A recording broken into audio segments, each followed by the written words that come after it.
Temos uma palavra no capítulo 30 de Provérbios, nos seus versos 5 e 6, que nos falam a respeito da confiabilidade da palavra de Deus.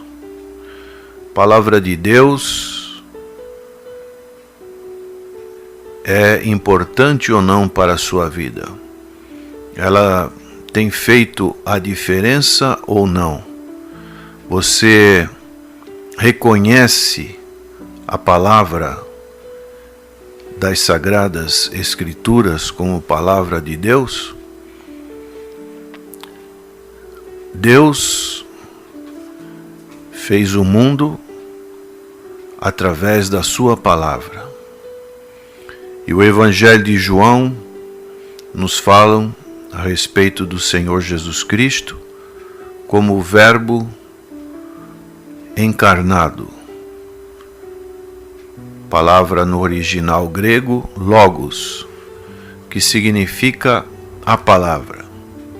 E no capítulo 30 de Provérbios, versos 5 e 6 diz: toda palavra de Deus é pura,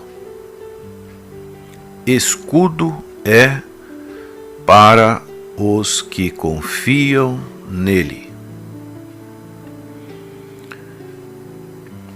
Nada acrescentes às suas palavras, para que não te repreenda e sejas achado mentiroso. Existe uma palavra que chama-se cânon. É o termo usado para descrever o número completo dos livros da Bíblia.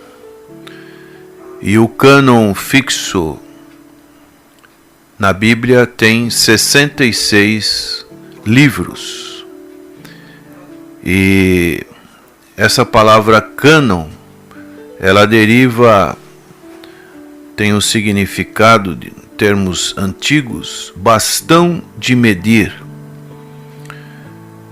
sendo aplicado aqui para designar aqueles livros que satisfazem as exigências para serem reconhecidos como divinamente inspirados. Então vem desta palavra cânon, bastão de medir. E a Bíblia, como vimos aqui nesse verso 6, ela adverte contra a adição, e podemos também falar sobre a subtração de coisas do seu conteúdo. E isso é muito comum quando estudamos algumas religiões consideradas seitas que distorcem a palavra do Senhor. Tentam fazer uma conta, as 4 contas da matemática: adição, divisão, subtração e multiplicação. Então, essas 4 operações da matemática são muito comuns por aqueles que tentam distorcer a palavra de Deus.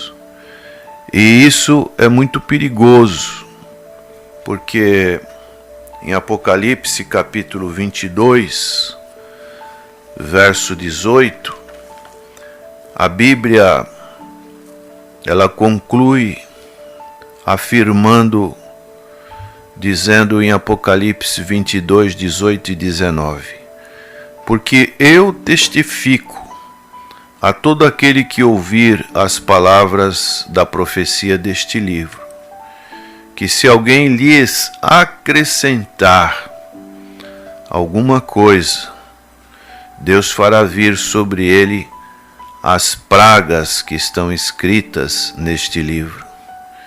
E se alguém tirar qualquer palavras do livro desta profecia, Deus tirará a sua parte da árvore da vida e da cidade santa, que estão escritas neste livro. Então é muito comum, infelizmente, essa distorção em nossos dias. Pessoas que utilizam-se de outras traduções bíblicas, achando que as traduções tradicionais omitem alguma palavra, mas nós sabemos que essas traduções bíblicas vieram de manuscritos confiáveis, mas pessoas tentam tirar, tentam acrescentar, tentam dividir e tentam multiplicar a questão das palavras da Bíblia. Então existe essa advertência que podemos ver nesse verso aqui do Antigo Testamento, e também vemos essa advertência no final da palavra de Deus. Existe um texto que pode ilustrar muito bem o que nós estamos dizendo no livro do profeta Jeremias, que foi um profeta que esteve antecedendo o cativeiro babilônico, e ele teve a oportunidade de estar usando seu ministério profético enquanto vários reis lá de Judá estiveram reinando sobre o povo. E tivemos 3 reis em Judá que foram reis que obedeceram a palavra do Senhor. Podemos nos lembrar de Asa, de Josias, de Ezequias, que foram reis que restabeleceram a leitura da palavra de Deus.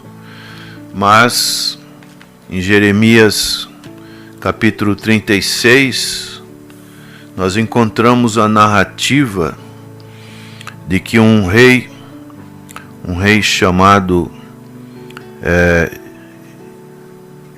Joaquim, ele, quando pegou o rolo da palavra do Senhor, ele queimou, ele rasgou e depois queimou. Então, foi uma pessoa que não deu atenção para a palavra do Senhor. Podemos ver isso dos versos 20 até o verso 32, mas no verso 25 diz: posto que Elnatã e Delaías e Gemarias tivessem pedido ao rei que não queimasse o rolo, ele não lhes deu ouvido. Antes deu ordem o rei a Jerameel, filho de Ameleque, e a Seraías, filho de Azriel, e Selamias, filho de Abdeel, que prendessem Baruque, o escrivão, e Jeremias, o profeta. Mas o Senhor tinha-os escondido.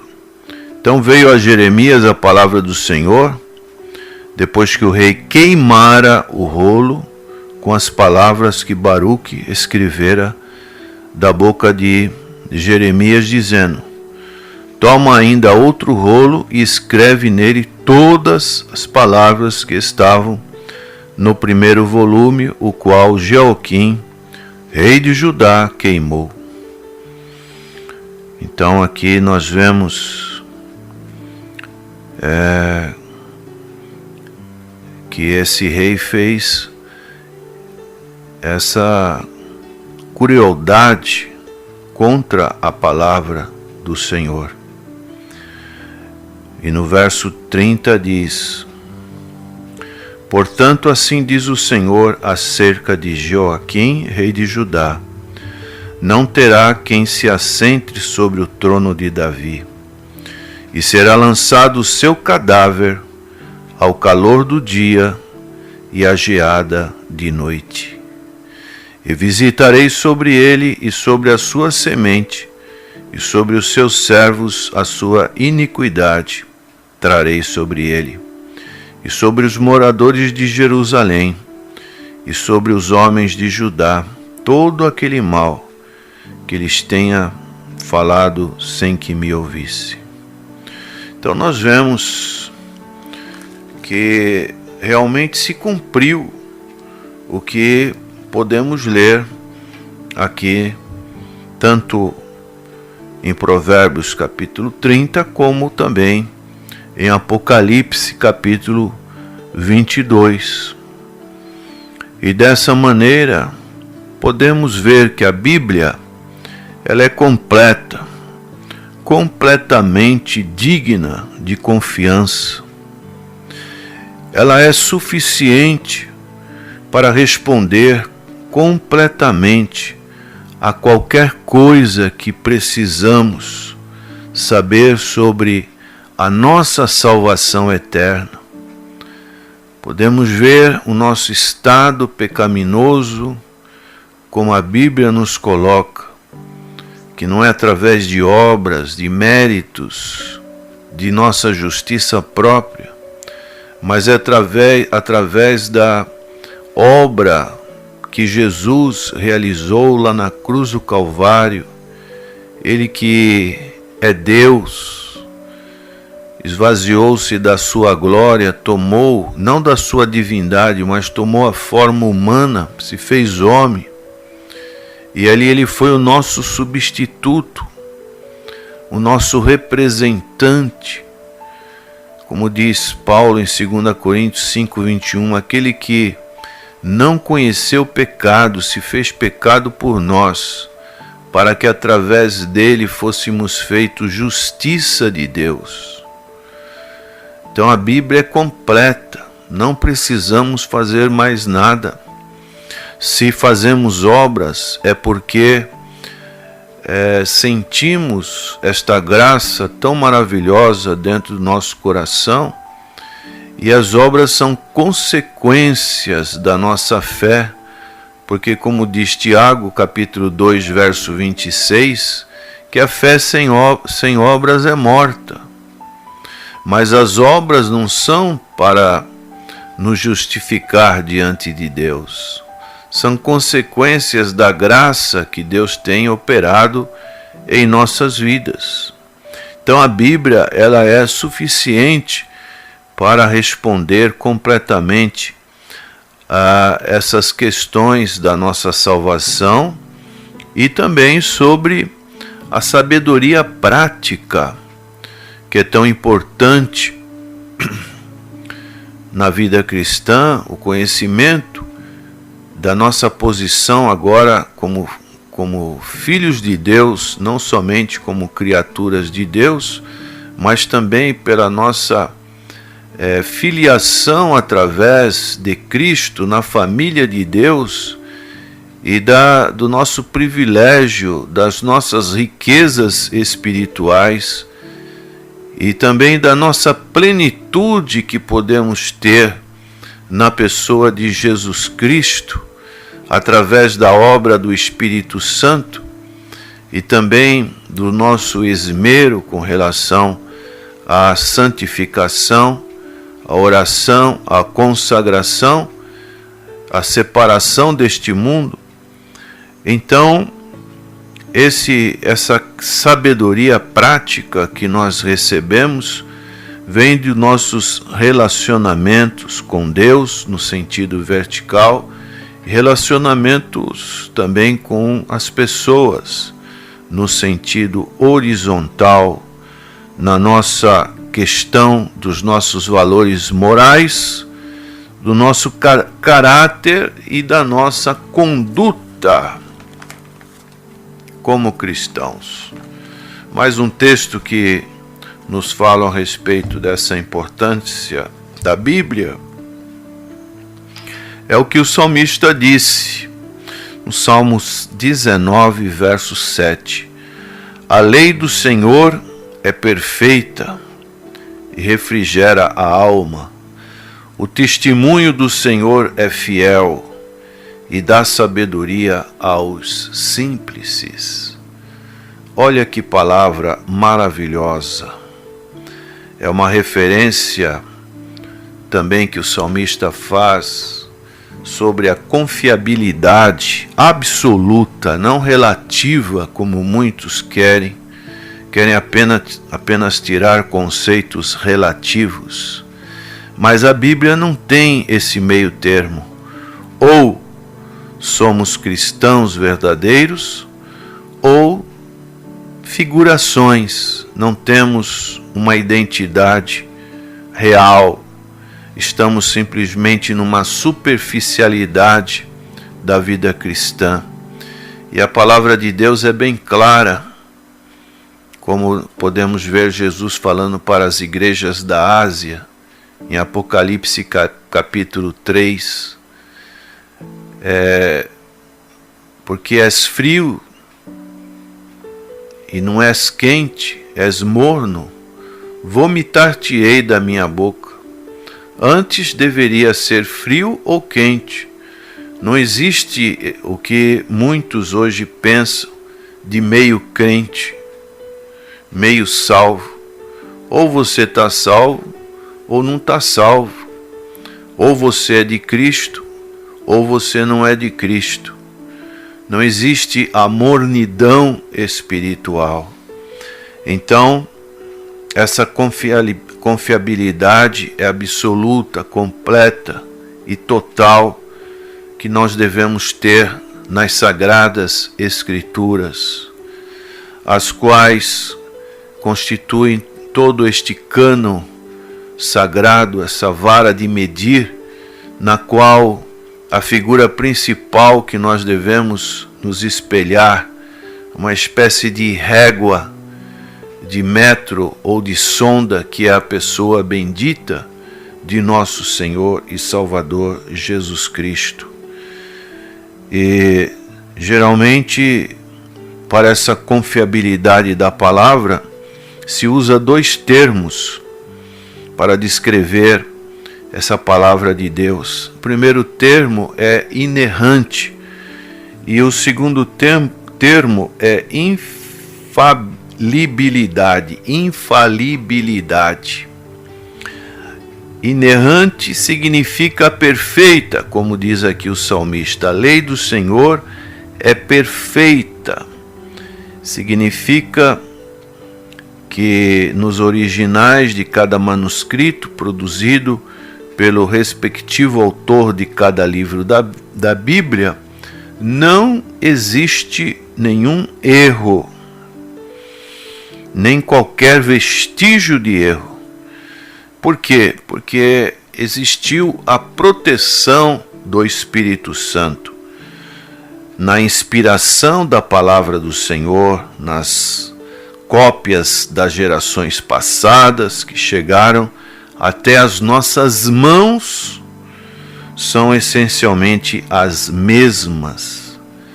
Então, muitos críticos literários que não revelam ter fé na veracidade da Bíblia atestam que ela é, dentre todos os livros que nos foram transmitidos na antiguidade, o mais completamente fidedigno em vista de sua real inalterabilidade e de sua acurada confiabilidade. Recentemente, em 1948, se acharam manuscritos lá de Quirã, deserto, provavelmente de onde vieram os chamados essênios. Então, nós temos essa inerrância perfeita, a confiabilidade. E um outro termo que nos mostra essa confiabilidade da Bíblia é a infalibilidade, refere-se ao fato de que a Bíblia é infalível, como guia absolutamente confiável, tanto para a nossa fé, no caso de Deus, como para a prática e vida e comportamento. E isso é assim porque Deus é verdadeiro. Deus, ele nos fala o texto de João, capítulo 3, verso 33, palavra do Senhor Jesus Cristo diz: aquele que aceitou o seu testemunho, esse confirmou que Deus é verdadeiro. Então, quando nós cremos pela fé, temos essa certeza dessa verdade no nosso coração. Na oração sacerdotal de João 17:3, o Senhor Jesus disse: e a vida eterna é esta, que conheçam a Ti só, por único Deus verdadeiro, e a Jesus Cristo, a quem enviaste. Então a palavra de Deus, ela revela a sua verdade. E nesse mesmo João 17, lemos no verso 17: santifica-os na verdade, a tua palavra é a verdade. Porque nós sabemos que Deus não pode mentir. Conforme Números capítulo 23, verso 19, Deus não é homem para que minta, nem filho de homem para que se arrependa. Porventura diria ele e não o faria? Ou falaria e não o confirmaria? Então nós temos várias provas da confirmação da palavra de Deus, das suas profecias se cumprindo. Por isso, sejamos sábios e reconheçamos, como disse esse personagem Agur, que tem uma identidade desconhecida. Toda palavra de Deus é pura. Escudo é para os que confiam nele. Nada acrescentes às suas palavras, para que não te repreenda e sejas achado mentiroso.